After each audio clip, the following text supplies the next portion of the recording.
The House will come to order. The Pledge of Allegiance this morning will be led by Bill Malone from Alliance, Colorado in Denver.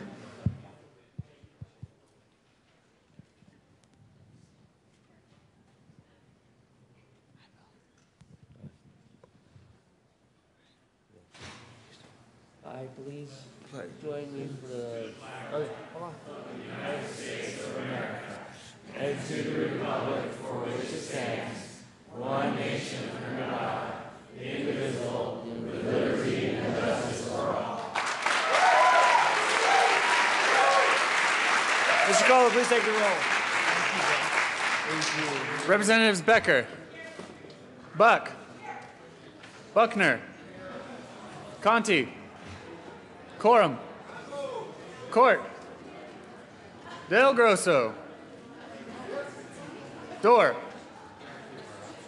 Duran, Everett, Exum, Fields, Fisher, Foote, Garcia, Gardner, Giroux, Janal, Hamner, Holbert, Hollinghorse,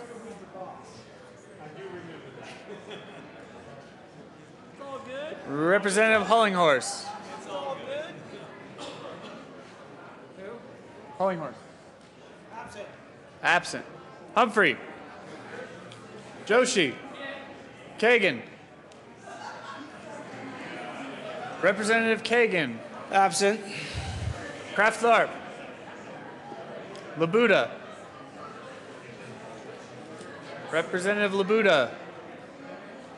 Absent. Landgraf. Labuda's here. Representative Labuda is present. Representative Landgraf. Lawrence. Lebsock. Lee. May. McCann. McLaughlin. Hey, Brian. McNulty. Melton. Mitch Bush. Moreno. Present. Murray. Navarro. Nordberg. Pabon. Peniston. Pedersen. Primavera. Representative Primavera. Nothing. Priola. Rankin. The majority leader's here. Rosenthal. Representative Rosenthal. Absent. Absent. Ryden. I saw you. Sane. Representative Sane.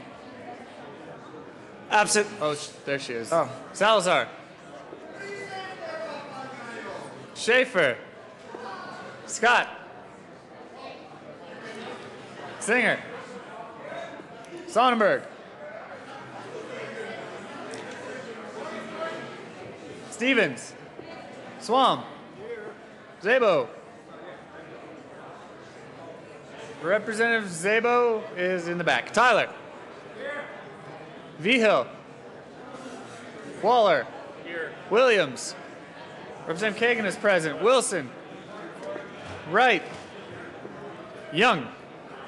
Speaker Ferrandino. Morning, Corey. Legislator. No. Is he here? The Chief Justice has not been happy with me numerous times in my legislative career. Well, not this one in particular.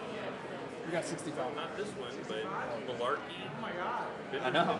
With 65 members present, a quorum is present. We got everyone here on time. That's I think, a first this year. Good job.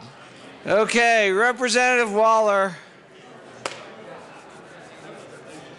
Mr. Speaker, I move we waive the reading of the journal for February 18th and ask that it be dispensed with as it is approved by the Chief Clerk.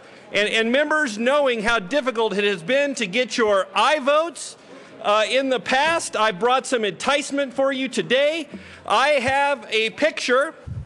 If you'll, to entice you to vote yes, I have a picture of the Speaker in a bathtub with an incredibly prominent Republican, and so the enticement is, if you see this picture, you will surely vote yes. Ron? It's a little close. Oh, you got to back it out to show the bathtub, Ron. Now, All right, Representative Wall, I think that helps you with your AG race. Now, with such a bipartisan photo, can't we please have a bipartisan vote on this journal motion today? I ask for an aye vote. Well, you've heard the motion. All those in favor say aye. Aye. All those opposed, no? No! The motion is law passed. Representative Joshi. Thank you, Mr. Speaker. And Mr. Speaker and Representative Waller, could you give me the name of the laser place you guys go? Kind of blew it. Representative Navarro and Garcia. Good morning, members. I'd like to introduce our Southeast Colorado Action 22 members that are here today. If you see them by at the what is it? The Supreme Court? Yes, Supreme Court chambers. Go by and say hello. Representative Garcia. Thank you, Mr. Speaker. I, too, would like to welcome Action 22. They're great advocates for southern and southeastern Colorado. Welcome to the Capitol. Representative Salazar and Peniston. And May. Sorry, I didn't see you there. Thank you, Mr. Speaker. We are three of the proud representatives from Adams County, and we are particularly proud this morning to be introducing our Jane Jeffersons of Adams County, the last Jane Jefferson club to exist in the state of Colorado. So will you please rise, Janes, so we can recognize you.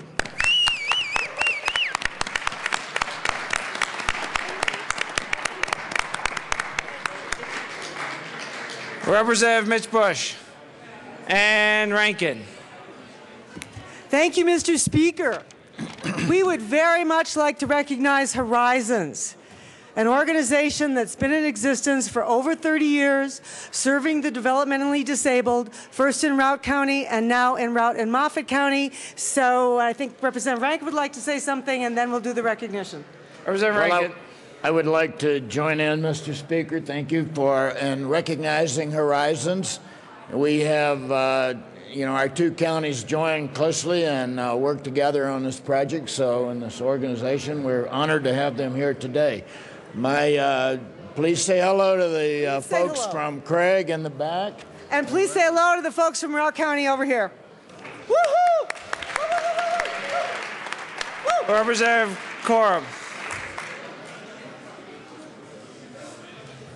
Thank you, Mr. Speaker. I would just like to remind the members that this evening from 5 to 7 at City Grill, the timber industry is going to have their reception. So please go there. Good group. Representative McLaughlin.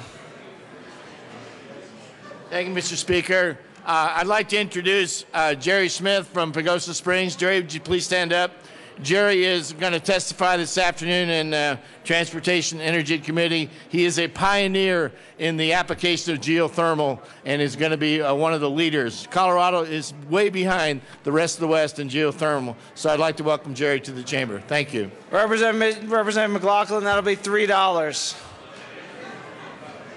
Representative Wilson. Thank you, Mr. Speaker. I have an announcement. A reminder that the Sportsman's Caucus is going to be meeting tomorrow at noon, high noon. We're going to have a picnic. We're going to have hot dogs and so forth, have a fun time. That'll be in room 107. So please be there. Please continue, Representative Wilson. Thank you, Mr. Speaker. And now I would like to introduce a special group of people that work with a special group of people. My folks from HD 60 with StarPoint. Over here on my right, Janet Trujillo, who is a StarPoint board chair and a parent. Susan Williams, a board member. Katie Grether, a StarPoint board member. Melissa Drake, a medical assistant at StarPoint, and Melissa is a finalist for the Direct Service Professional Award. Her husband, Charles, and Bob Arnold, the CEO, StarPoint director, and we're glad that you're here. Welcome to the floor. Thank you. Representative Wilson, that will be, there were 5 introductions that don't fit under the rule. That's $10. Two per person. I charge McLaughlin 3. Representative Sonnenberg. Thank you, Mr. Speaker, and there will be no names involved in this one, I assure you. But if you noticed, we have a bunch of blue jackets over here. Please help me welcome the FFA kids, FFA, I should say, young adults from Kersey, Colorado, and their advisor and sponsors. FFA folks from Kersey, please stand up and let us welcome you.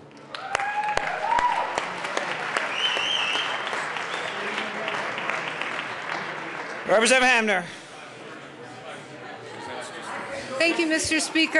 And all of you should have received an invitation from the Colorado Association of School Boards. I hope that you'll be able to join them tomorrow at the Brown Palace for lunch with school board members. Just a little reminder. Thanks. Representative Court. Thank you, Mr. Speaker. Finance Committee members, please note we are changing the order on our calendar this afternoon.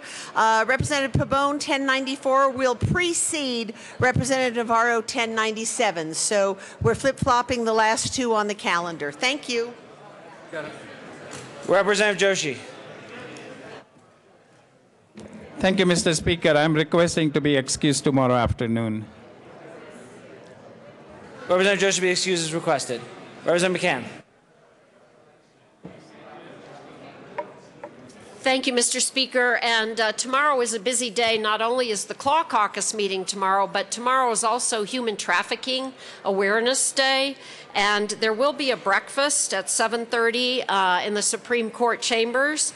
And there will be a very interesting speaker at that breakfast from the Laboratory to Combat Human Trafficking. So she will talk about some of the research on human trafficking here in Colorado. So anyone who's interested, 7:30 tomorrow morning at the Supreme Court chambers. There's also a lunch at 11:45, which will be also in the Supreme Court chambers.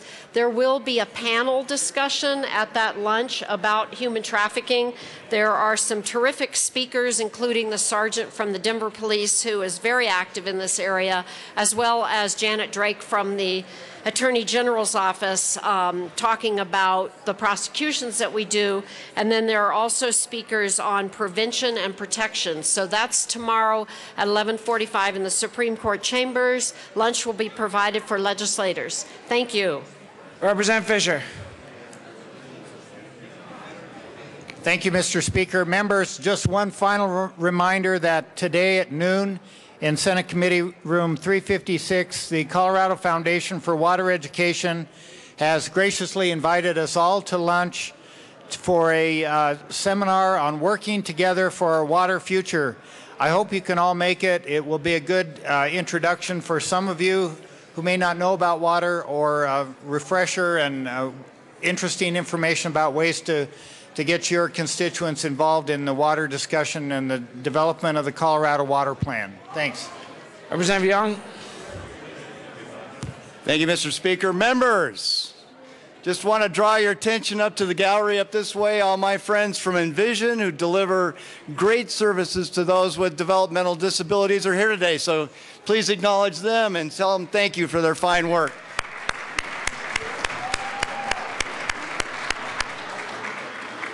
Representative Kagan. Calendar change, members of the House Judiciary Committee. House Bill 1162, Landgraf, Protect Rape Victim Where a Child is Conceived, was scheduled for tomorrow afternoon at 1:30. We're going to lay it over just to give more time to work out the details. Seeing no further announcements or introductions, members, please return to your desks. We will proceed to our next order of business, third reading of bills, final passage. Madam Majority Leader.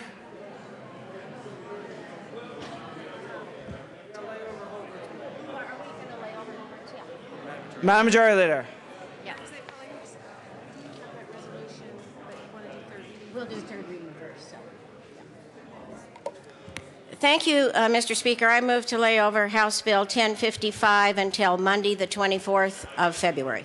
See no objection. House Bill 1055 will lay over as requested by the Majority Leader.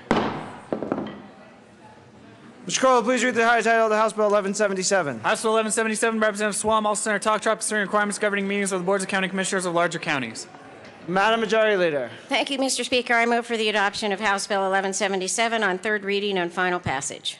Seeing no discussion, the question for the House is the passage of House Bill 1177 on third reading and final passage. Mr. Cole, please open the machine and members proceed to vote.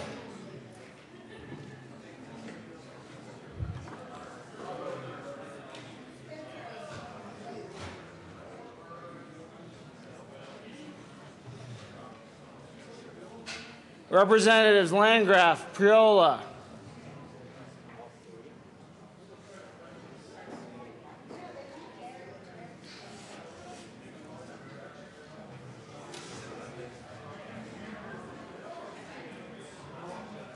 Oh, close the machine, sorry. 65 aye votes, 0 no votes, 0 excused, and 0 absent. House Bill 1177 is passed. Co-sponsors.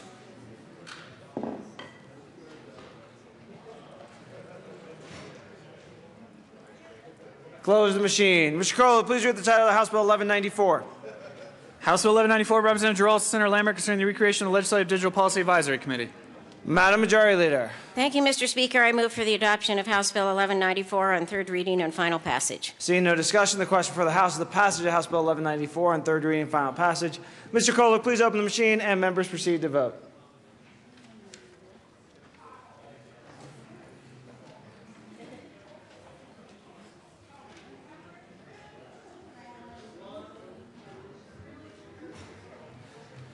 Representative Buck and Humphrey. Close the machine with 64 aye votes, 1 no vote, 0 excused, and 0 absent. House Bill 1194 is passed. Co-sponsors.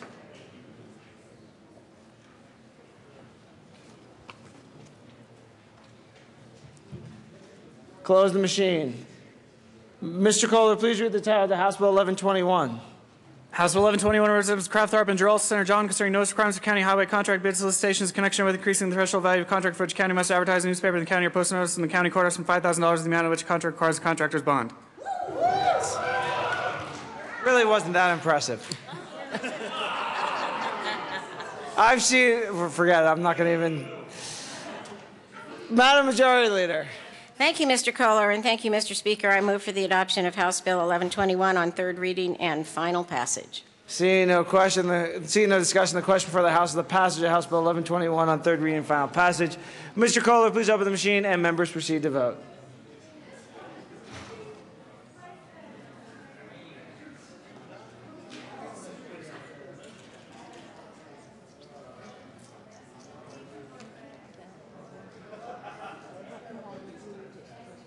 Representative Conti and Stevens.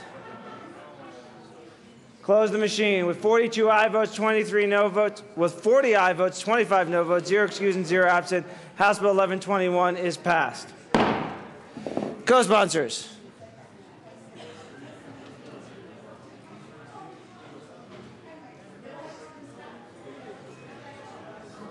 Close the machine. Mr. Kohler, please read the title of the House Bill 1160. House Bill 1160, Representatives Mitch Bush and Quorum, also Senator Todd, concerning overweight vehicle permits for divisible loads. Madam Majority Leader. Thank you, Mr. Speaker. I move for the adoption of House Bill 1160 on third reading and final passage. Seeing no discussion, the question for the House is the passage of House Bill 1160 on third reading and final passage. Mr. Kohler, please open the machine and members, please vote.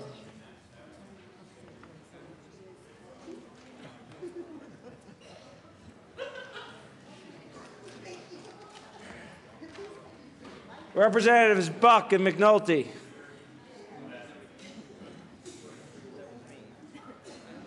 Representative Buck. Close the machine with 65 aye votes, 0 no votes, 0 excused, and 0 absent. House Bill 1160 is passed. Co-sponsors.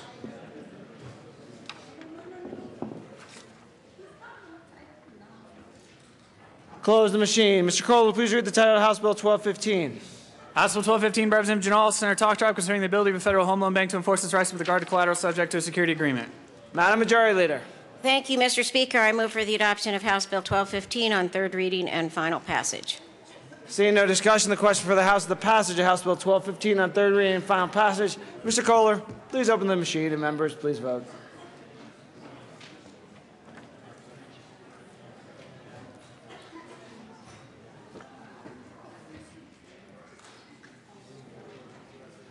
Representatives Landgraf, Pabon, and Melton. Close the machine with 65 aye votes, 0 no votes, 0 excused, and 0 absent. House Bill 1215 is passed. Co-sponsors.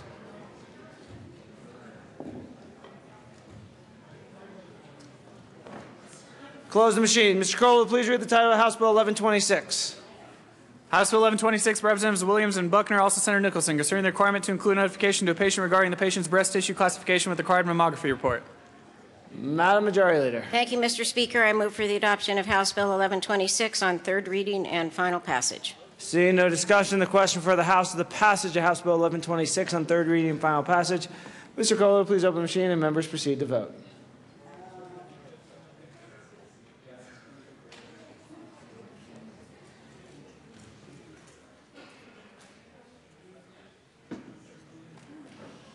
Representative Del Grosso. Close the machine. With 52 aye votes, 13 no votes, 0 excused, and 0 absent, House Bill 1126 is passed. Co-sponsors.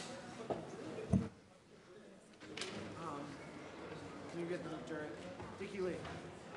Dickie Lee.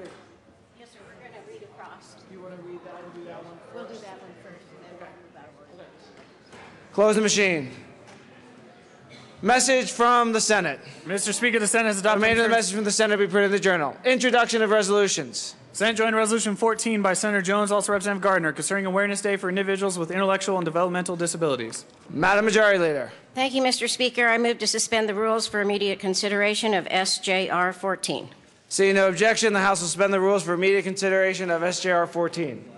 Mr. Kohler, please read the title to SJR 14. Senate Joint Resolution 14 by Senator Jones, also Representative Gardner, concerning Awareness Day for individuals with intellectual and developmental disabilities.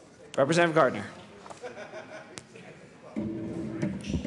Thank you, Mr. Speaker. I move Senate Joint Resolution 14 and respectfully request it be read at length.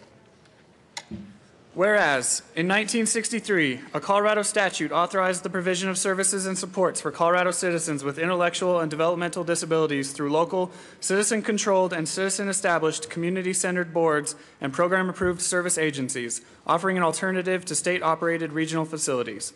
And whereas for over 50 years, Colorado's community-based services system has led the way for individuals with intellectual and developmental disabilities to receive services and supports in a manner that affords them greater independence by fostering relationships between the individuals receiving services and supports and local community resources. And whereas Coloradans with intellectual and developmental disabilities are able to live, learn, play, and work in their communities with the dignity, choices, opportunities, and responsibilities afforded to all citizens due to the services and supports provided by local community-centered boards and program-approved service agencies. And whereas Coloradans with intellectual and developmental disabilities want a person-centered system in which they are actively engaged in making informed choices to receive the right services at the right time and in the right places.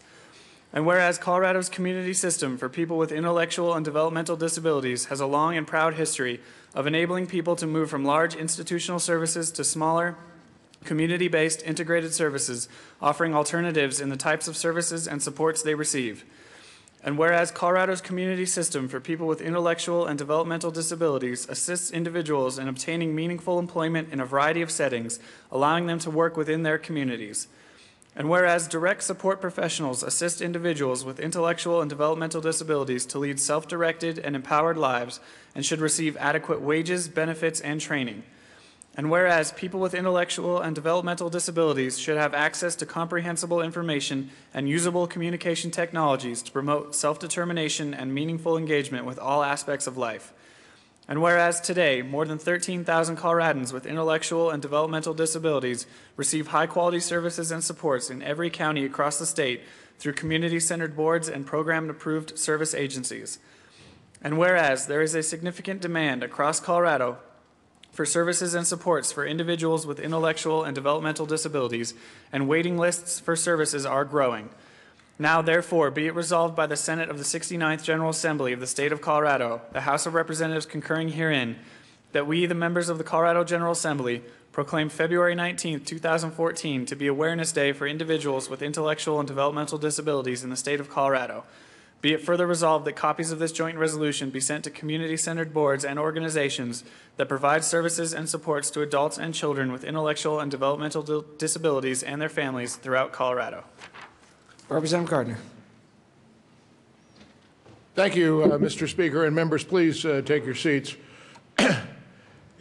Each year, we take a few minutes out of our hectic schedule to recognize those members of our community with intellectual and developmental disabilities and their families, and in particular the community-centered boards in Colorado who provide support and services to them. It has been my privilege over the past 8 years to be a co-sponsor of this resolution, and this year a prime sponsor.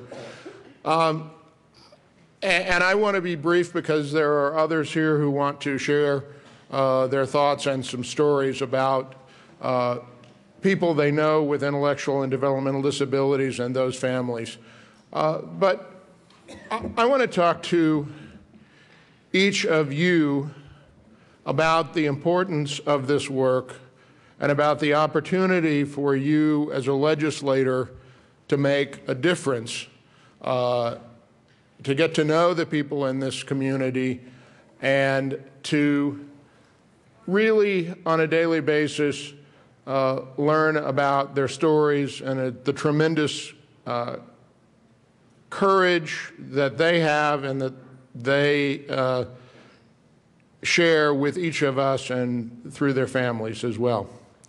When I ran for office a long time ago, I didn't put anything on any of my mail pieces about what I would be doing for people with developmental disabilities, because that's not something that you spend a lot of time talking on the stump about. But it was, I suppose, providential, I believe it to be, that at the end of my first session, I was placed on an interim committee to deal with the waiting list for services, long-term services for people with developmental disabilities. And this was an issue in a community that found me as a legislator and has really changed my life more than I would ever be able to change theirs, because we arrive here mostly partisan. It is the nature of the institution. It is the nature of many of the issues that we deal with. And it gave me an opportunity to do something that was nonpartisan, that I could reach across the aisle for a cause that everyone in this chamber recognizes, agrees upon. And the challenges are great because there are always limited funds, there are always great needs, and will continue to be.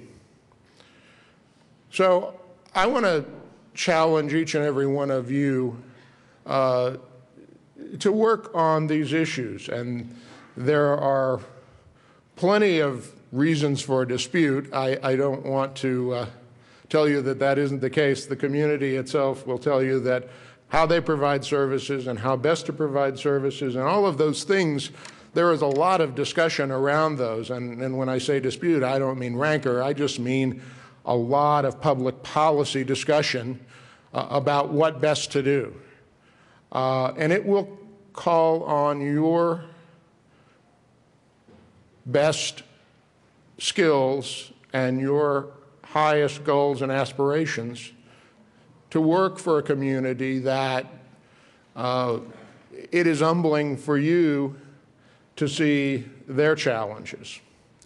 The challenges are services and housing, transportation and jobs. But we have made great strides. We have work left to do, and it will never be done for those 13,000 Coloradans.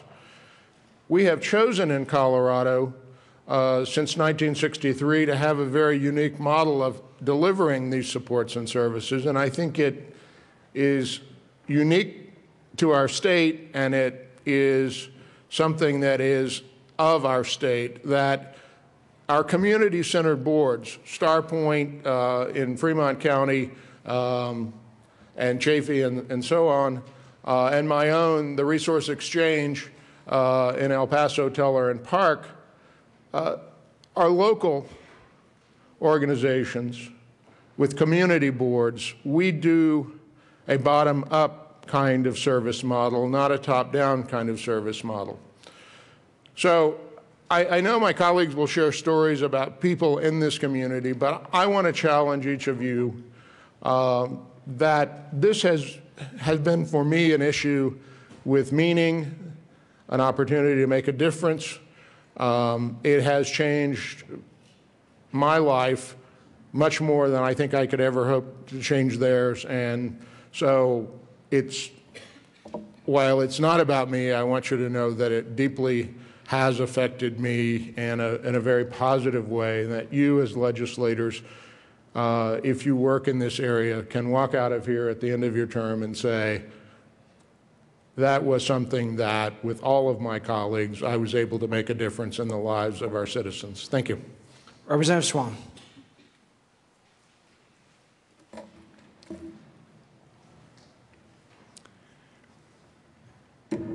Thank you, Mr. Speaker. Members, I'll be brief.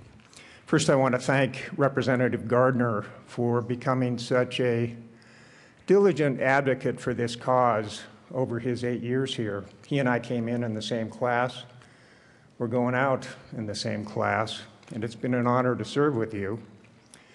And I'll also say this, that I was generous enough to volunteer Representative Gardner to volunteer on the Easter Seals Camp board.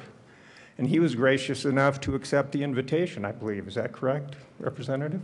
So he's furthered his commitment to this cause by helping the folks at the Easter Seals Camp just up there near Empire. I have another, and you know, I've changed my view on this in my 8 years down here. Like Representative Gardner, this was certainly not my top priority when I came down here. And I live in a district that's competitive, so I've rung thousands of doorbells during my 4 campaigns. And occasionally I'll run across somebody who has somebody in their household with disabilities. And so we hear their stories and it affects you. But I've also come to understand that these are the people that we should be, and I'm very thrilled that Representative Landgraf, her legislation is moving ahead to reduce the waiting list.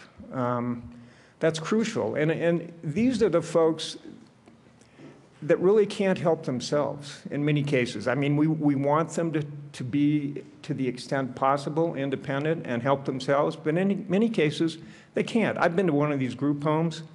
I'm sure some of you have taken the tour.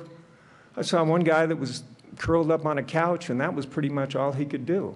And he required 24/7 care, I'm sure. And I'm sure some of you are more familiar with those situations than I am. I've got one other personal brief story to tell. My daughter went to Whitworth University up in Spokane. As a result of her involvement in a church up there, she became involved with something called L'Arche Spokane, which is an organization that was started by a French priest that helps people with disabilities all over the world. So she actually lived in that community for a year. And then when she graduated and after she got married, she became the development director or fundraiser for this organization. And I don't know, there's kind of cold comfort perhaps for us, but I can tell you that they have just as many problems getting funding up there as we do here. I don't know if that makes you feel any better, but Washington struggles just as much as we do. She got married a year and a half ago, and it was a wonderful ceremony. And one of the best parts of the ceremony was that several of the people who lived in the house where she was one of the counselors came to the wedding. And these are people that have Down syndrome, primarily. And, you know, they're always happy. They've got a smile on their face. And there's one guy, I can't remember his name. I feel a little badly about that. But one guy always had a rag tied around his head. I don't know what he was thinking about, but I think they called him I think of him as the do-rag guy. But I mean, there are pictures of these folks in the wedding with my daughter and my son-in-law, and those are some very happy pictures. So I really appreciate Representative Gardner for you carrying this year after year, and I appreciate how we're trying to get that waiting list whittled down. Thank you, Mr. Speaker. Representative Young. Thank you, Mr. Speaker. And for those of you that have been here for a while, you heard my story last year about my sister, who is in fact developmentally disabled and has mental health and behavioral challenges, as well as very fragile physically. So she's a challenge, but she is an inspiration as well because she meets those challenges daily. She has a tremendous attitude. She keeps moving forward. She's somebody who is now 57 years old. So she was born prior to Public Law 94-142, when the federal government said we will begin to provide services in schools. She went with my parents and me to school. She's younger than I am, and we took her to kindergarten. And after a day, the kindergarten said, we can't serve her, and sent her home. And so there's been a long progression of need, and she's representative of a large group of people that just have needed services and haven't been able to get them fully for quite some time. I want to thank Representative Gardner for his commitment, and he said he didn't start here with this being a top priority. I did, and I appreciate that this has been life-changing for you. It's been life-changing for me and my family and my sister, and so I appreciate the commitment. I appreciate the commitment of Rep. Schaefer and Landgraf to work on this issue of the waiting list, which is really a challenging issue. The dilemma that you may have uncovered in the process of following their bill is that we have a group that the governor established over a year ago called the Community Living Advisory Group. They don't like it when I call them CLAG, but it's a lot faster to say that than Community Living Advisory Group. Representative Giroux and I serve on that committee along with Senator Aguilar and Senator Kafalis. And so I just wanted to let you know I appreciated Representative Gardner's point that there are things that you can do as legislators, and in fact, that group is going to be making recommendations this September that will come forward in the next legislative session. And let me describe what this group is doing. They are designing and redesigning all long-term services and supports, not just for people with intellectual and developmental disabilities, but for the wider disabilities community, and a group that I've most recently joined, and that is our seniors. I got told that when I'm 55, I'm a senior, and I'm well past that limit now. And as I look around the room, I see quite a few of us that are joining that group. So this is a massive effort to redesign these services. And in the resolution, there was a key phrase in that resolution that talked about being person-centered. And that's a noble goal, and it's one that we all aspire to. But I think this Community Living Advisory Group is actually going to put policy to that particular goal and aspiration.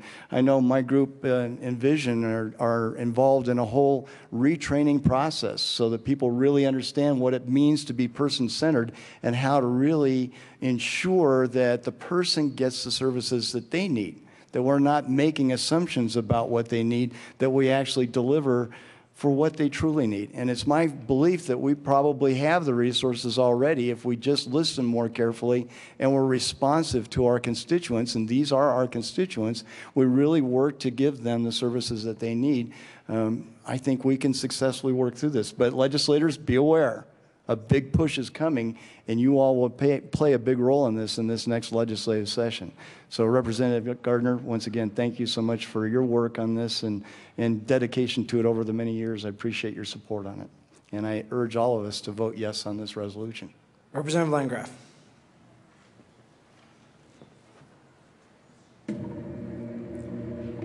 Thank you, Mr. Speaker. You know, when we come here, and as we're here, we consider many things. And we agree on some things and we disagree on things. But it is my firm belief that this is an issue that we stand united in. And it was really one of my proudest, I guess, accomplishments, for lack of a better word, when a member from this side of the aisle and a member from this side of the aisle, Representative Schaefer and I, came together and with complete agreement, complete, I wrote down a word here that I can't find because I can't see it. Anyway, with stakeholders' help and in complete agreement, we came up with a bill that hopefully will put an end to this long waiting list.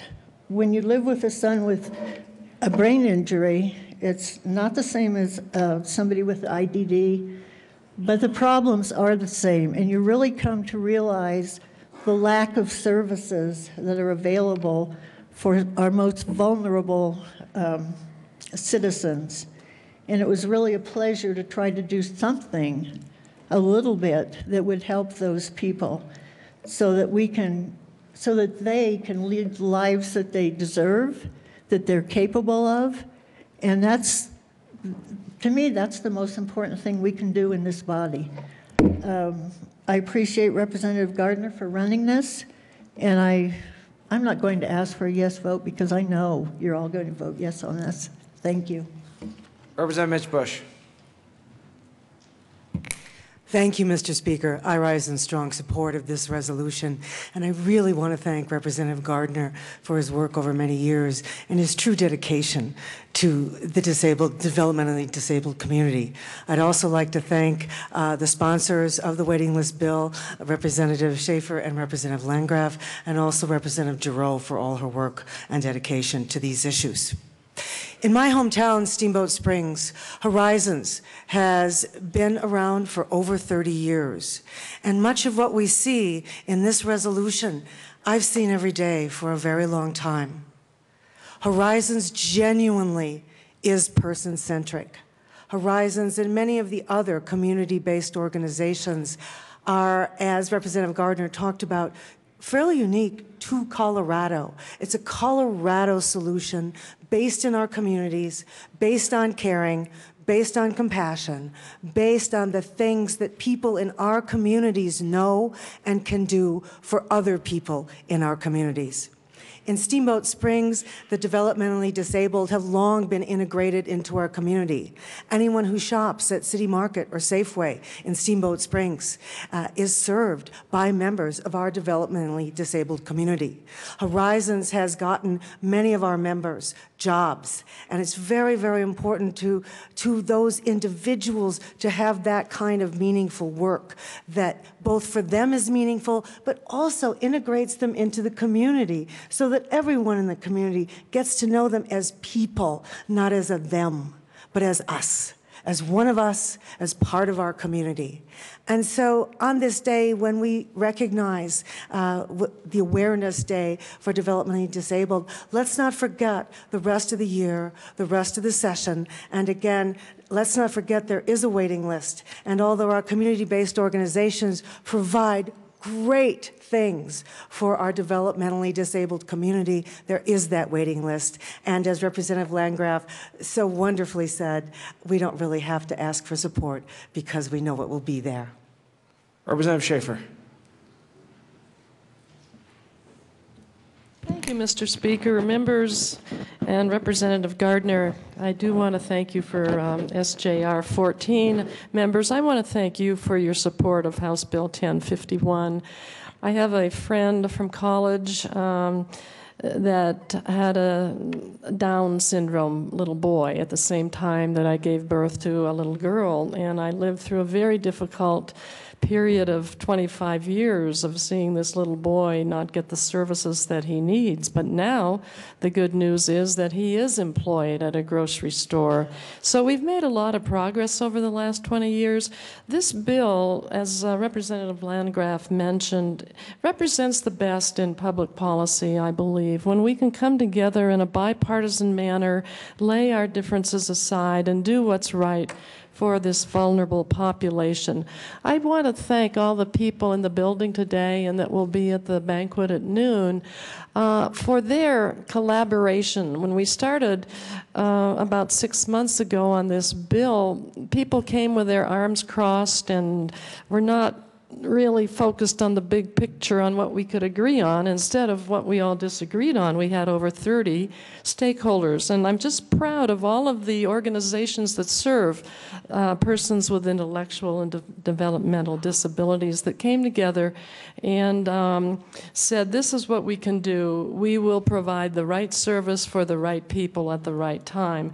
I'd especially like to shout out the Alliance and the Healthcare Policy and Finance, the Community Center Boards, the ARC, the Developmental Disability Resource Center, the Colorado Council on Aging. There are about 30 of them. So it takes all of us to work to do the right thing for the right people.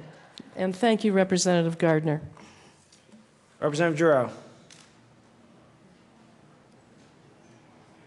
Thank you, Mr. Speaker. Members, I'll be quick, and I appreciate everyone's words. I do want to thank DDRC, Jeffco's DDRC, for being here and participating today, both during the day and at the luncheon. But I have a little bit different message. You may remember, those of you that have been around for a couple years may remember that 2 years ago there was a move from moving the DD population out of human services over to healthcare policy and finance. And when we did that, we tried to do that very quickly, or carefully. We tried to craft it so that we knew that we'd be meeting those needs. That's part of the reason the Community Living Advisory Group was created, was to hopefully take care of those needs. You may also remember that during the supplementals this year, we reverted $14 million back to the general fund that was supposed to be used on the DD community. And we did that because the department was not ready to handle that population. You may also remember that last year, we reverted $7 million from the DD population back to the general fund. That's $21 million they don't have right now. That's $21 million. And they should have those dollars because we as a body care about that population. I remember when I first joined the Joint Budget Committee, Joe Shoemaker authored a book on what the Joint Budget Committee, the history of the committee was all about. And in that book, he talks about how this is not a new care for this legislative body. We've always cared about the DD community.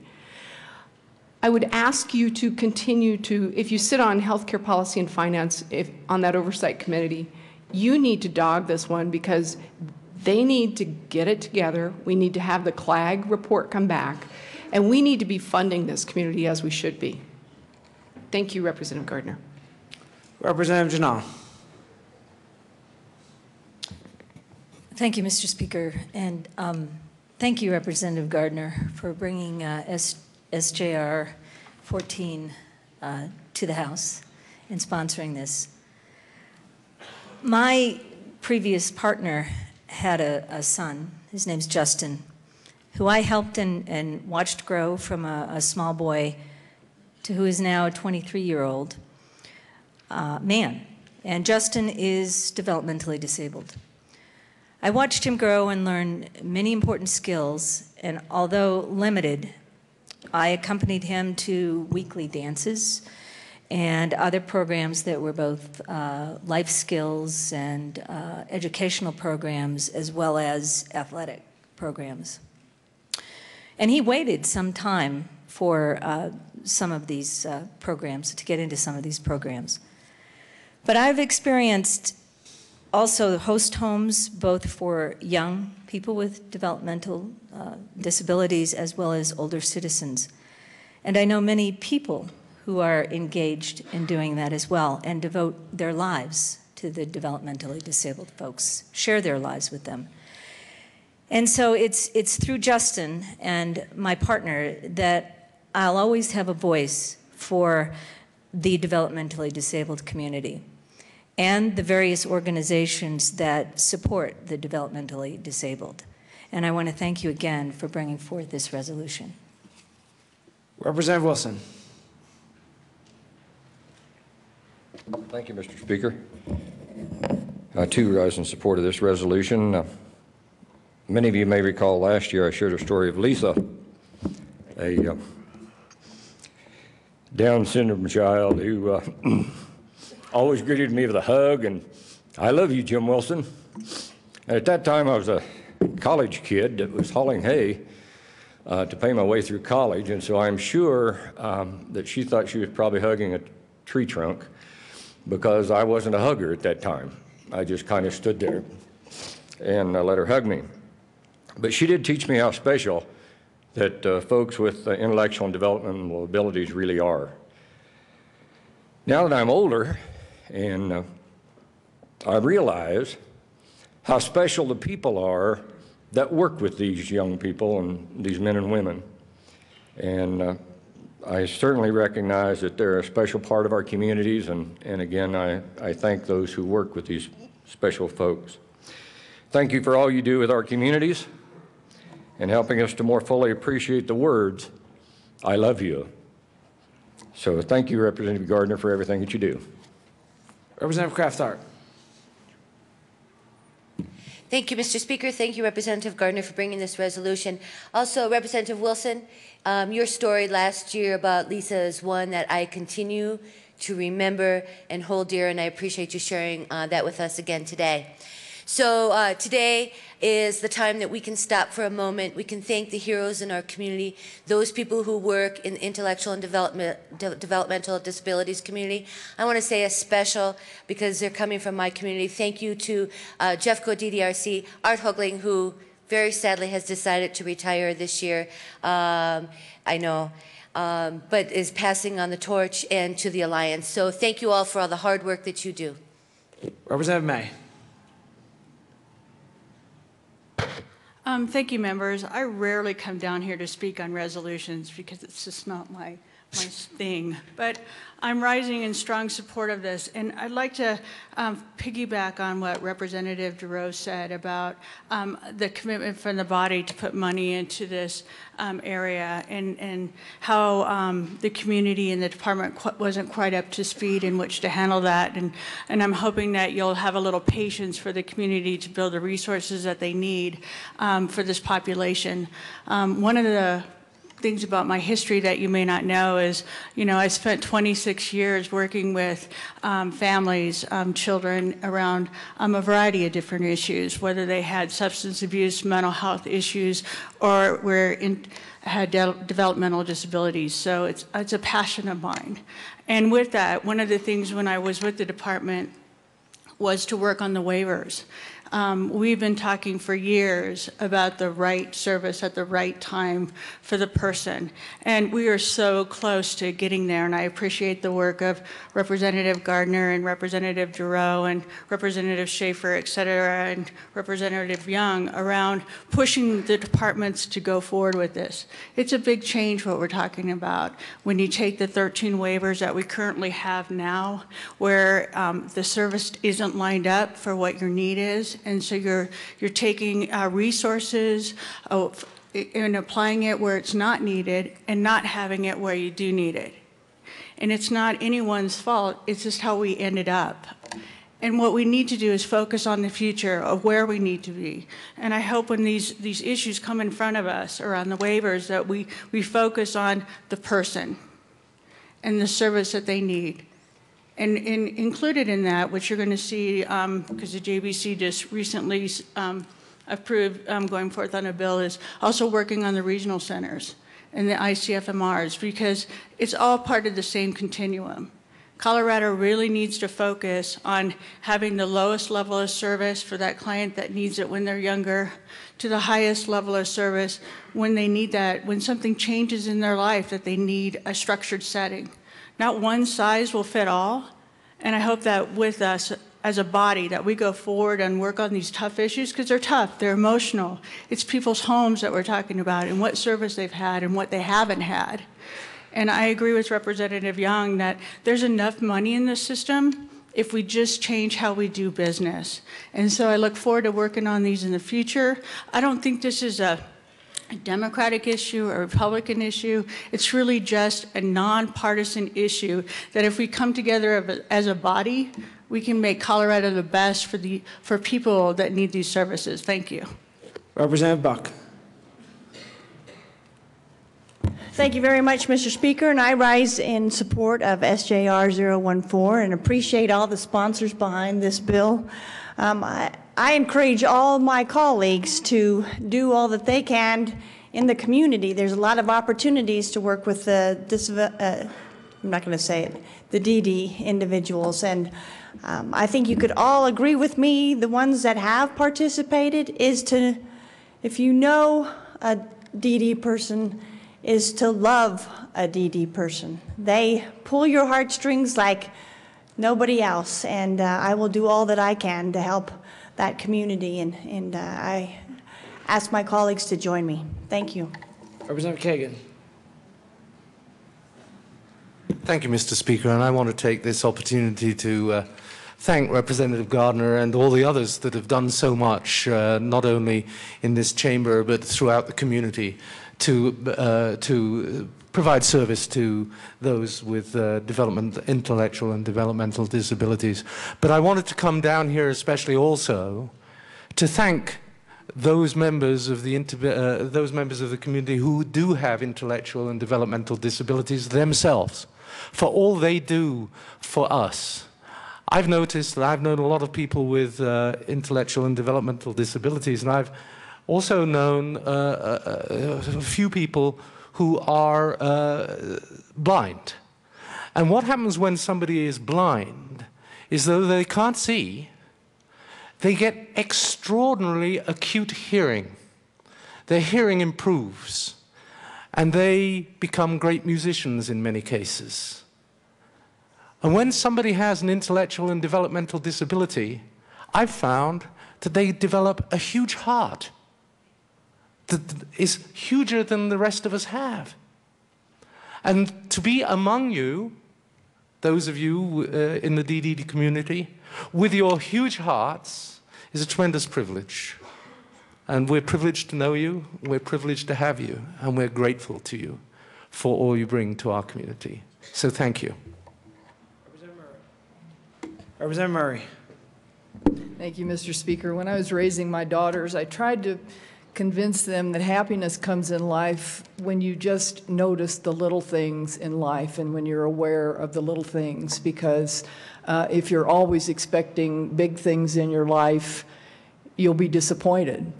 And as I was hearing the stories about people in the developmentally disabled community, I thought about a cousin that I have who works in a group home. And he gets to the point that he considers these his friends, and a couple of them have passed away recently. And he sends us emails describing these people and how his heart is empty because the relationship is gone. And it's a series of small observations about who they were as people. And sometimes I think we look for so much in life that we forget that there are a lot of small things that come to us that we need to appreciate every day. So thank you so much, Representative Gardner, for being an example to all of us, and also for Representative Landgraf and Representative Schaefer for pursuing the right thing to do for this wonderful group of folks. Thank you. Representative Stevens. Thank you, Mr. Speaker, and thank you, Representative Gardner, for this. I could not let this go by, being last year in the legislature, because when I first ran for office, I had the privilege to go to the Resource Exchange.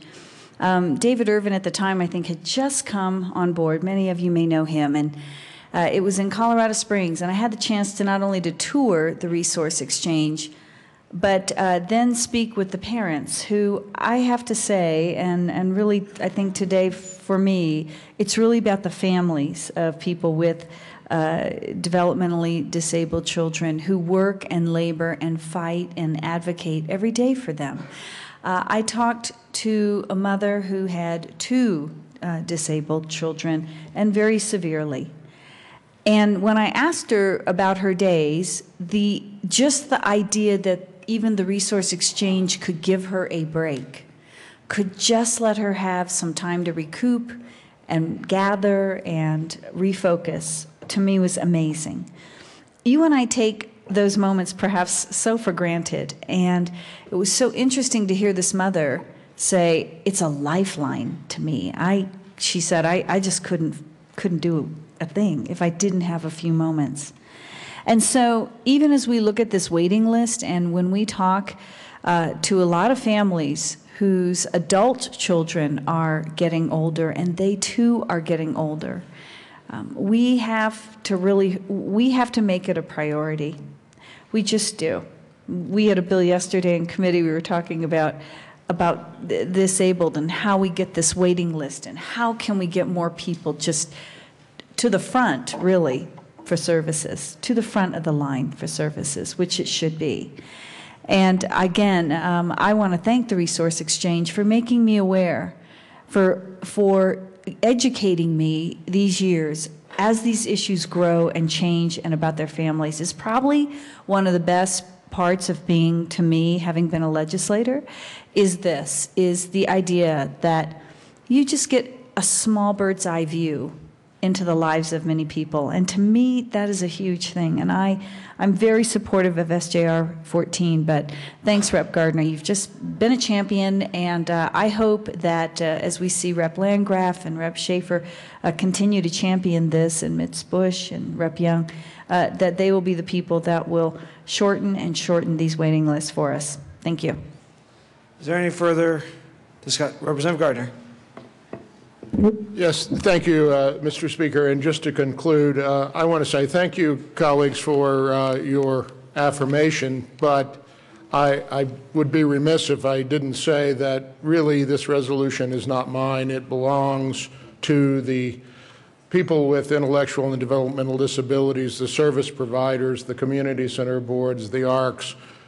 I have been privileged over the past several years to be engaged on this issue. Representative Young, thank you, and Representative Schaefer and Landgraf as being an example of what this body can do, what we can do. Representative Giroux and May for talking about the policy issues. It's not often that our discussion of a resolution actually addresses for you as a body, for us as a body, important policy issues to think about as we sit here talking about the resolution. So with that, Mr. Speaker, I want to thank everyone who said a bunch of things that I didn't have the time to say on the front end. I appreciate it. Mr. Speaker, thank you for your work on this issue as well as a member of this body and the JBC and as Speaker, and I ask for an aye vote. Is there any objection to taking a voice vote? Seeing none, we'll proceed in that manner. All those in favor of SJR 14 say aye. Aye. All those opposed, no. SJR 14 is adopted. Representative Gardner. Thank you, Mr. Speaker. I would ask that the current roll call be added as co-sponsors. Seeing no objection, the current roll call be made the co-sponsors of SJR 14. Thank you, Representative Gardner. Madam Majority Leader, to move us out of order. Thank you, Mr. Speaker. I move that the House proceed out of order for consideration of resolutions SJR 005 and SJR 13 in that order. Seeing no objection, the House will proceed out of order for consideration of SJR 5 and SJR 13. Mr. Kohler, please read the title to SJR 5. Senate Joint Resolution 5 by Senator Herpin, also Representative Priola, concerning recognition of School Choice Week in Colorado. Representative Priola. Thank you, Mr. Speaker. Members, I move HJR 005 and ask that it be read at length.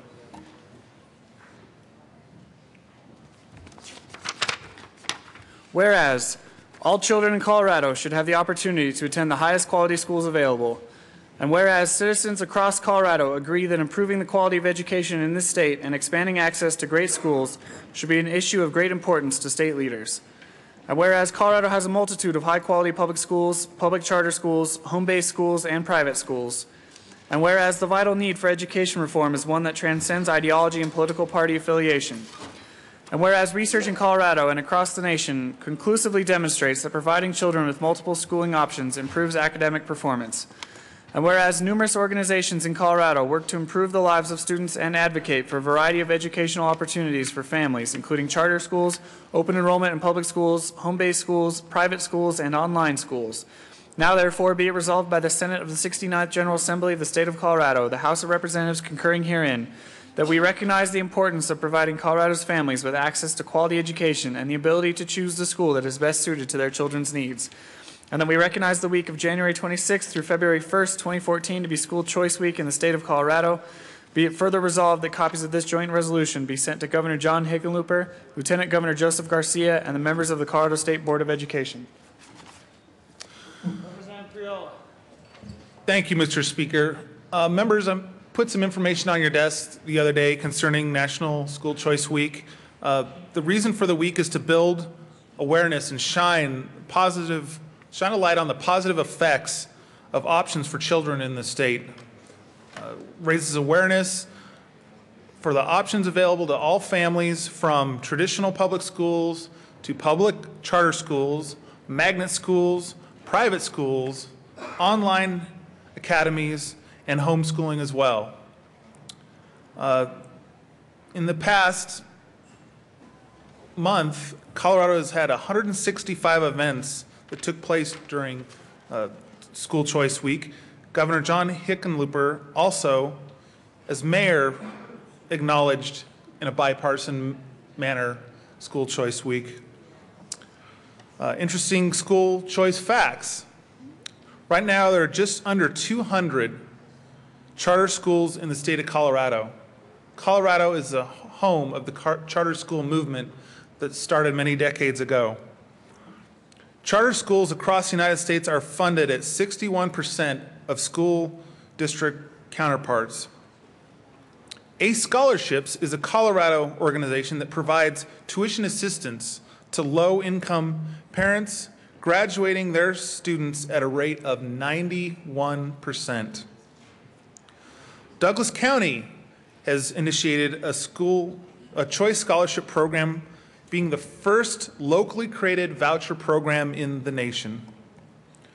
The Brookings Institute research study estimates that using of vouchers to attend private school raises the overall college enrollment rate among African Americans by 24%.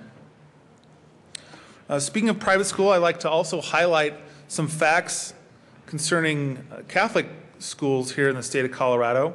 Over 17,000 students in Colorado are enrolled in Catholic schools. 30% of the students in Catholic schools are from minority backgrounds. Over 15% of students in Catholic schools are non-Catholic. Catholic schools ensure a broad, values-added education emphasizing the lifelong development of moral, intellectual, and physical and social values. I, too, have attended Catholic schools as well as public schools in my past, and appreciate the differences and what I learned in both experiences. So I've spoken to many members in the previous weeks about this coming resolution, and appreciate the input you gave to me and the opportunity you saw to come down and speak in favor for this resolution, and I ask for an aye vote. Representative Sane. Thank you, Mr. Speaker. I rise in strong support of this resolution. Members, charter schools and the variety of schools we have in Colorado is something to celebrate.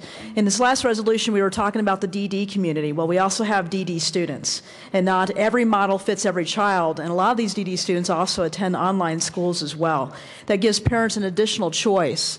And as a mother of a charter school student, I very much appreciate our charter schools for so many different reasons, because you can get parents more involved in some of these activities. And I had the pleasure of teaching and the honor of teaching several classes there at the charter school, including a chess class for K through 3rd, as well as a Constitutional Kids Patriot Camp, which was an amazing experience. And I know the students learned quite a bit, and I just really appreciate being more engaged, and charter schools do allow that flexibility. So I rise in strong support of this resolution. Thank you. Representative Duran. Thank you, Mr. Speaker, and I rise in support of this resolution as well. And I come down to the well because this is really an issue that I think it is so important to recognize that one size doesn't always fit all when it comes to some of the work that we need to do in education. My sister is actually a principal of a charter school in Northeast Denver, and they work primarily with, well, it's an all-boys school, and primarily with Latino children and also African-American children. And it really has been, it's been amazing to see the journey of this school in Northeast Denver, where you've seen so many young boys with so much potential, and being able to be part of an all-boys school, it has really given them an opportunity to succeed. And I think many of them have come from backgrounds that can be somewhat challenging. So I do rise in support of this. I think it is great that we need to continue to look at different options and see what works to make sure that kids can ultimately succeed and have a fair shot at being able to have access to economic opportunity and the American dream. Representative Szabo, Madam Assistant Minority Leader. Thank you, Mr. Speaker. And I would just like to also join my colleagues in saying, as we look around this room, we're all very diverse. And so is every child. And some of our diversities show up in the color of our hair or the color of our skin. But we also have diversity in our learning styles and the way we think. And Colorado has been on the front lines of school choice. And I always think that having choices are great because we can tailor each student's individual learning needs to how they learn and to who they are. I was an only child. So that was pretty easy. I learned how I learned. But I learned a lot because I had 4 children, and they all had very different learning styles. And for my husband and I to figure out what choice was best for each of them took a lot of time and effort. But we were happy that we lived in a state that honored those choices, and we had those choices to give them the best start that they could have, like Representative Duran said, at the American dream. So, folks, I ask for an aye vote on SJR 14005. Seeing no further discussions, I objection taking a voice vote. Seeing none, we'll proceed in that manner. All those in favor of SJR 5 say aye. Aye. All those opposed, no. SJR 5 is adopted. Representative Priola. Thank you, Mr. Speaker. I ask that the current roll call be added as co-sponsors. There is objection. Mr. Kohler, please open the machine and members proceed to vote. Or not vote, but sign on as co-sponsors.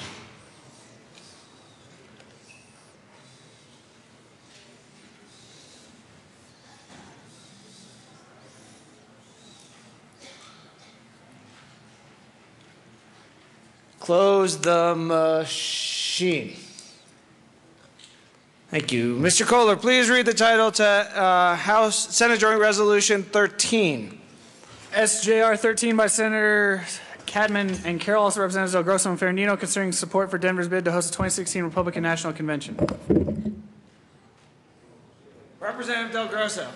Thank you, Mr. Speaker. I move SJR 13 and ask that it not be read at length. Please proceed, Mr. Minority Leader. Thank you, Mr. Speaker. And members, I mean, it's tough. It's kind of resolution day, but you know, we've had a great day honoring those with intellectual disabilities and developmental disabilities. And then we talked about, you know, the great difference that we have, the variety of schools, from public schools to charter schools to online schools today.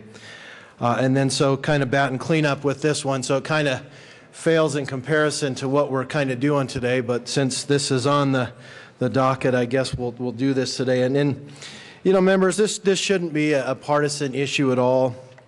When we're talking about hosting a convention, we think back to 2000, a few years ago in 2008 when we had the DNC here, and we look at the amount of economic impact that had not only to Denver, but also the exposure that it gave to the state of Colorado. And I've read where it says only the Olympics can actually bring more exposure to a city or a region than one of these conventions. And so that's basically the premise behind this, is building on Colorado's growing legacy of being a great place and Denver's growing legacy of being a great place to hold conventions. It will highlight Colorado and Denver specifically. When we look at the ability to bring in close to 50,000 people from outside the state of Colorado. So when we're talking about economic development, this is dollars that people are going to be bringing with them from somewhere else other than Colorado. And the impact that's going to have on our hotels, our restaurants, you know, taxis, everything from that top to bottom, we're looking at anywhere from $250 to $300 million of economic impact that this could possibly bring in here to our local region. And so if I had this read at length, you would see that there is honorary co-chairs that are looking at trying to put this through. Hickenlooper, Governor Hickenlooper, Mayor Hancock, all the way to Senator Hank Brown. So this is not a partisan thing, even though it talks about it's the RNC convention. It's a wide variety of bipartisan to say, look, let's bring some economic impact here to Colorado.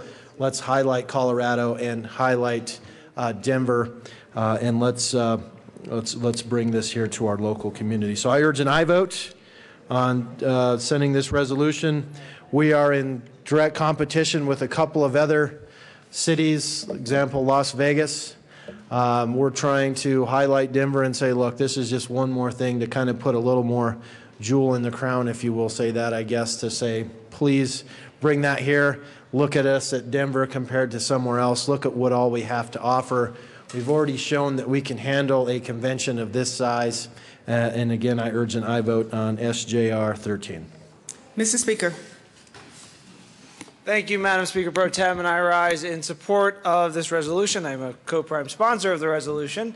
I was able to go to the DNC in Denver, which was an amazing experience, but I have to say now when I go around and talking to people who are here remember that convention and talk about how much they want to come back to Denver, or they're coming back to Denver because they had such a great time with the convention. It's not just the economic impact the convention does at that moment. It's the impact we have as a community, showing everyone how hospitable we are and how much we can host these amazing events. They want to come back and enjoy Denver, enjoy the surrounding communities, go and ski in our mountains or go do summer sports in the mountains.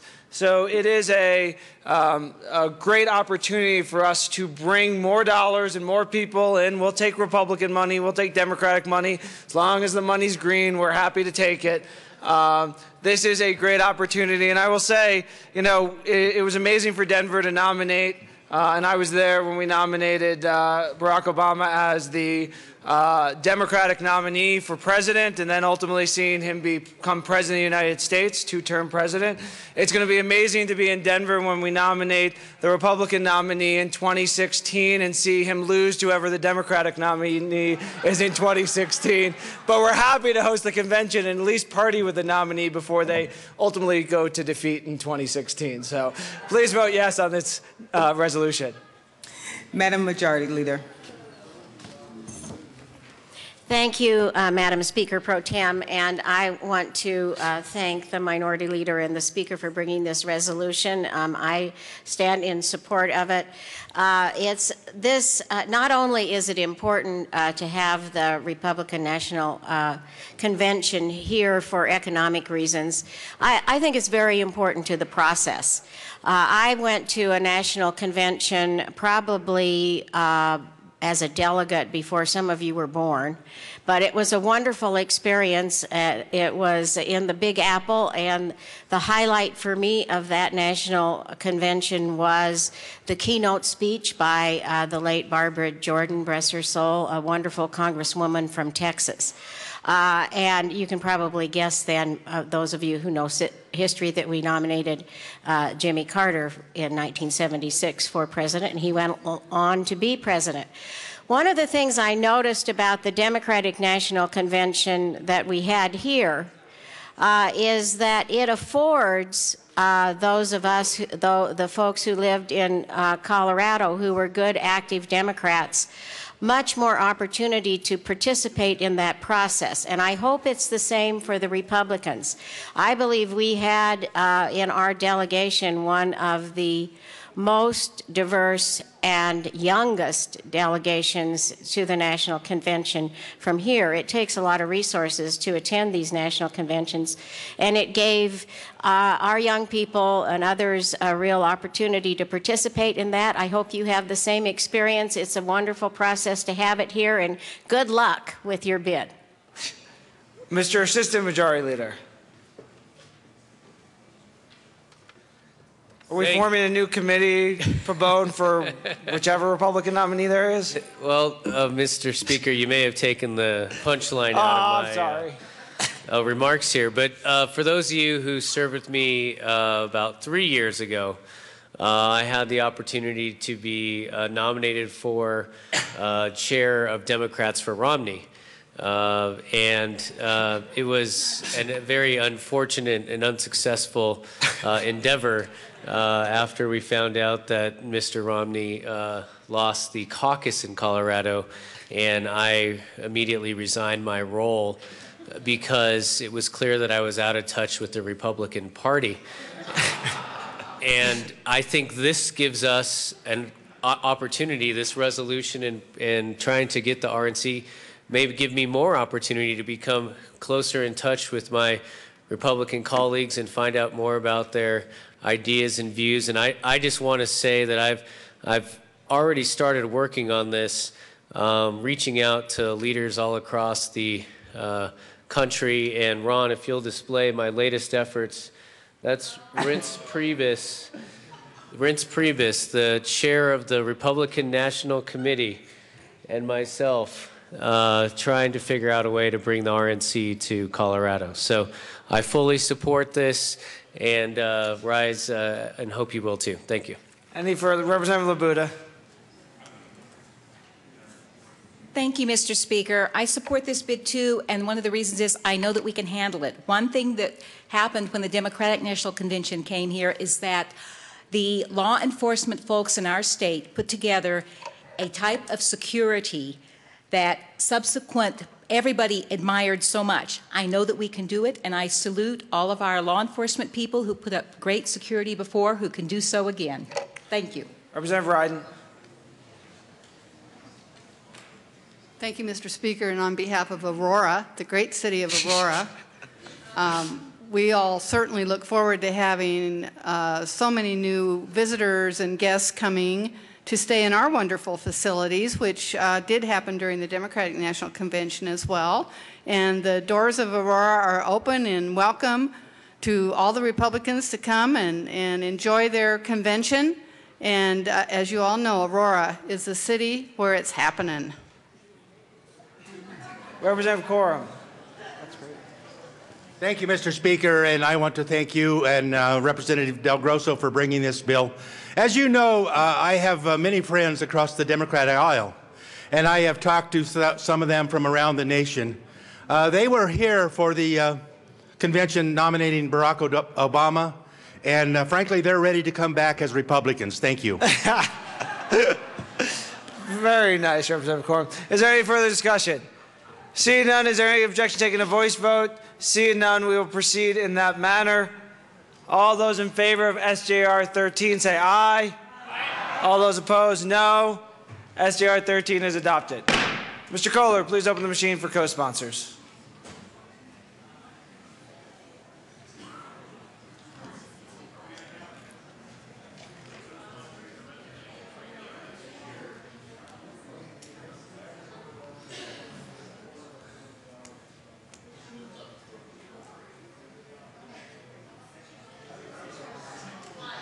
Close the machine. Okay. Next up, Madam Majority Leader or Assistant Majority Leader.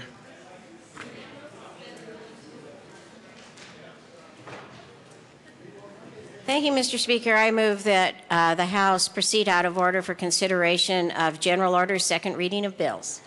Seeing no objection, the House will proceed out of order for consideration of General Orders, second reading of bills. Representative McLaughlin.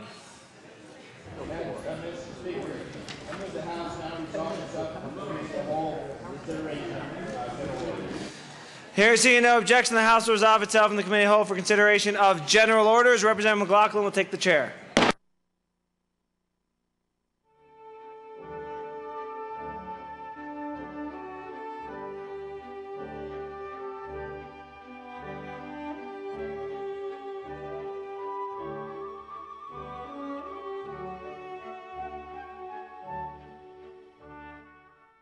The committee will now come to order.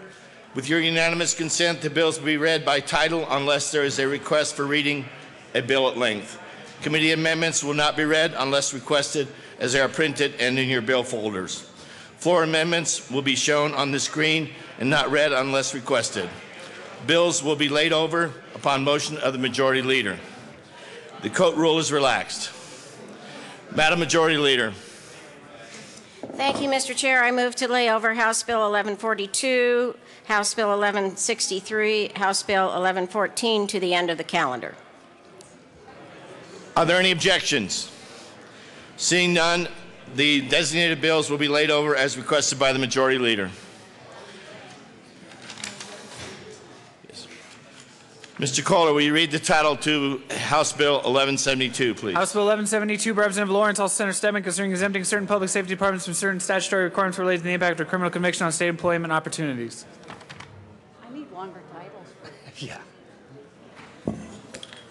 Representative Lawrence. Thank you, Mr. Chair. I move House Bill 1172. This legislation clarifies hiring practices in the Department of Corrections and the Department of Public Safety affecting persons with criminal convictions. The bill clarifies that at any stage of the hiring process, if DOC and DPS determines an applicant has been convicted of a crime, it must consider the factors listed in statute as reasons for disqualification. These factors include the nature of the conviction, its relevancy to the position's duties, any information regarding the applicant's rehabilitation or good conduct, and the amount of time lapsed since the conviction. I urge an aye vote. Are there any further discussion? Seeing none, the question before us is the passage of House Bill 1117. All those in favor say aye. Those opposed, no. House Bill 1172 passes. Mr. Kohler, will you read the next bill, please? House Bill 1229 by Representatives Kagan and Wright, just Representatives Kagan and Wright, concerning authorizing sharing information between state and local government agencies related to legal marijuana. Mr. Chair, I move House Bill 1229. Excuse me, Representative Kagan, please. There is no committee report. Members, House Bill 1229 allows local governments to obtain fingerprint background checks for people who have applied to be licensees for selling retail marijuana, and ask for an aye vote. Representative Wright. Thank you, Mr. Chair. This is a good bill. We're conforming retail marijuana licensing law with medical marijuana law, and I think it's important that those are congruent with one another. I ask for a yes vote. Any further discussion regarding House Bill 1229? Seeing none, the question before us is the adoption of House Bill 1229. Those in favor say aye. Aye. Those opposed, no. House Bill 1229 passes. Mr. Kohler, will you read the next bill, please? Senate Bill 47 by Senator Talktrop, also Representative Dorr, concerning the payment of death benefits for seasonal wildland firefighters killed in the line of duty. Representative Dorr. Thank you, Mr. Chair. I move Senate Bill 47 and the committee report. To the committee report, Representative Dorr. Thank you, Mr. Chair. Members, this bill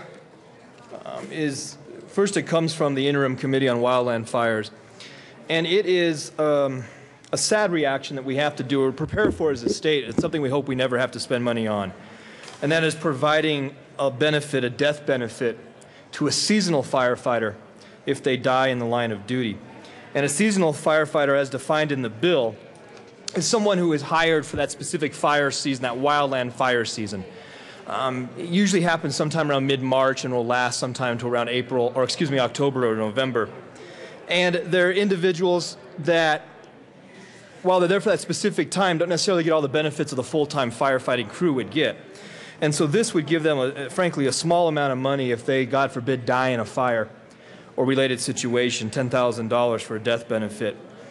This is actually playing off of what happened in Arizona last year. Tragically, 19 firefighters died. And many of them were single fathers or young husbands with children. And what life insurance benefit they received, a chunk of that was taken away because of funeral costs, transportation of bodies, and what have you. And this would offset some of those costs and that kind of tragedy. So with that, I ask for a yes vote on the committee report. Is there any further discussion on the committee report? Seeing none, the question before us is the adoption of the committee report. Those in favor say aye. Aye. Those opposed say no. The committee report passes. Representative Dorr. Thank you, Mr. Chair. And I am going to actually have an amendment to the bill, which is just being printed out right now. Okay. Well, as the bill was described, what we're doing here is providing this death benefit to those who tragically die in the fire. We added it, in the Senate was added the SWIFT crew. And the SWIFT crew are those firefighters that come from the Department of Corrections during a major wildland fire. And we saw SWIFT crews up in North Fork fire. I believe there were some SWIFT crews in the Black Forest fire most recently. And I do believe as well in the Waldo Canyon fire 2 years ago. Additionally, in the House committee, we made sure that the insurance could not be subrogated, or this benefit could not be subrogated by an insurance policy. If an insurance company came and said, hey, we paid you out some money for this, we're going to take your $10,000 the state gave you. We put that out as well. Thank you. And? Representative Dorr. Thank you, Mr. Chair. I have an amendment to the bill and would ask to move L005 and that it be displayed. The amendment is properly before us. Please proceed, Representative Dorr. Thank you, Mr. Chair.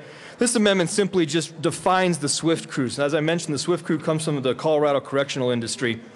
And so they are firefighters technically for the period of time fighting the wildland fire. If tragically something happens to the SWIFT crew member, we're defining who they are and the compensation that they would be allowed for with the death benefit and that they should receive it, but that they technically are not an employee, so they wouldn't receive all the other benefits they get because they're not hired by a firefighting department. So this is just a clarifying amendment. I ask for your yes vote. The amendment, is there any further discussion regarding the amendment? L005. Seeing none, the question before us is the adoption of Amendment L005 to the committee, to the bill. Those in favor say aye. Aye. Those opposed say no. And amendment passes. The amendment passes. Representative Dorr. Thank you, Mr. Chair. I ask for a yes vote on Senate Bill 47. Representative Hamner. Thank you, Mr. Chair. And colleagues, I ask for your support of Senate Bill 47. This is a bill that was recommended through the Wildfire Matters Interim Committee. I really appreciate that Representative Dorr chose to carry this one. It's the right thing to do, and I ask for your yes vote. Thank you. There being any further discussion? There being no further discussion on the bill, all those in favor, please say aye. Those opposed, no. The bill passes. Yes, Madam Majority Leader. Thank you, Mr. Chair. I move the committee rise and report.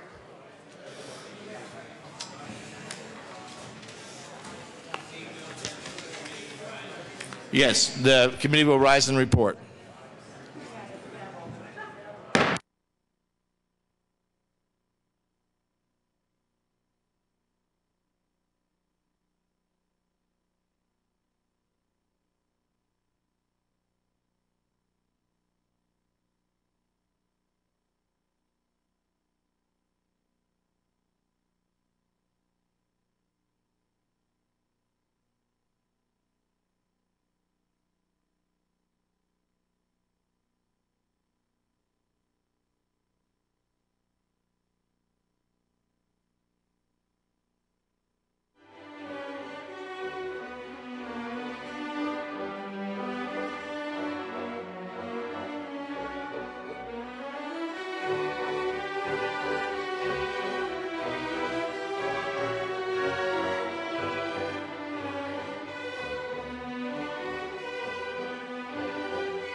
The House will come back to order.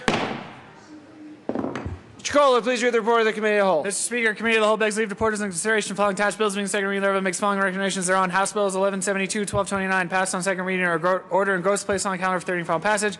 Senate Bill 47 amended passed on second reading or order revised and placed on the counter for third and final passage. Representative McLaughlin.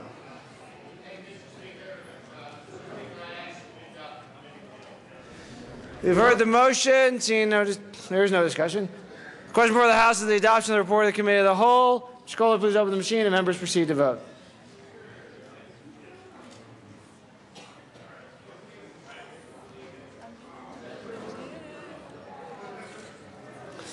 Representatives Kagan, Lawrence, McCann, McNulty, Rankin, Sane, Murray, Vigil, Williams, and Stevens.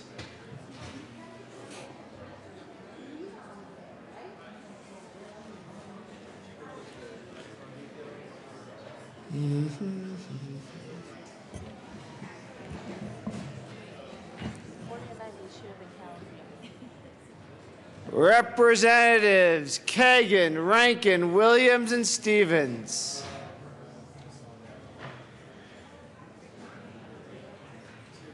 Representative Williams. Okay, Rankin and Stevens now.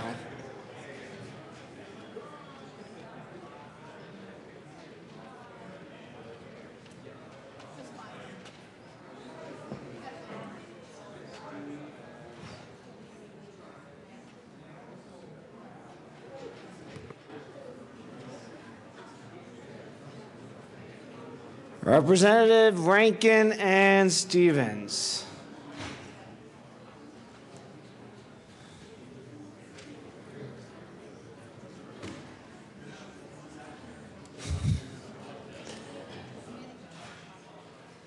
Representative Rankin and Stevens. Oh, I see them coming. At least one. Representative Rankin.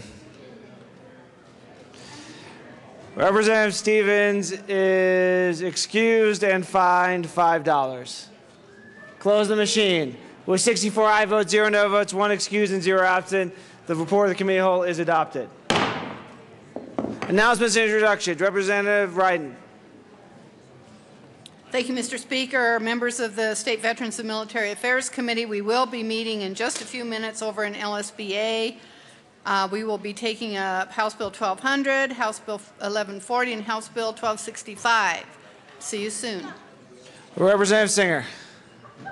Thank you, Mr. Speaker. House Local Government will be meeting today at 1:30. There's one change. We will not be hearing House Bill 1217 today. We will not be hearing House Bill 1217. Representative Hamner.